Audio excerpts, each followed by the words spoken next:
ಎಲ್ಲರಿಗೂ ನಮಸ್ಕಾರಗಳು.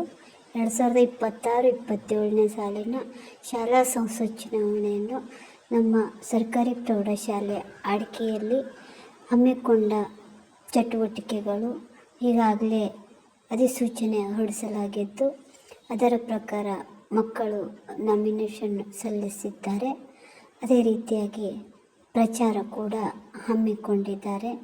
ಮಕ್ಕಳು ತಮ್ಮ ಒಂದು ಮತದಾನ ಪ್ರಕ್ರಿಯೆಯಲ್ಲಿ ತೊಡಗಿಸಿಕೊಂಡು ಪ್ರತಿಯೊಬ್ಬರಿಗೂ ಭೇಟಿಯಾಗಿ ಮತ ಪ್ರಚಾರ ಕೂಡ ಕೈಗೊಂಡಿದ್ದಾರೆ. ಈ ಮುಂದಿನ ಪ್ರಕ್ರಿಯೆ ಮತ್ತೆ ತಿಳಿಸಲಾಗದು. ಇಲ್ಲಿಗೆ ಈ ಒಂದು ಮತ ಪ್ರಕ್ರಿಯೆಯ ಚಟುವಟಿಕೆಗಳನ್ನು ತಮ್ಮ ಗಮನಕ್ಕೆ ಇಷ್ಟವಾದರೆ ಶೇರ್ ಮಾಡಿ, ಲೈಕ್ ಮಾಡಿ, ಸಬ್ಸ್ಕ್ರೈಬ್ ಮಾಡಿ. ಏನಾದರೂ ಮಾಹಿತಿ ಇದ್ದರೆ ತಿಳಿಸಿ. ಧನ್ಯವಾದಗಳು.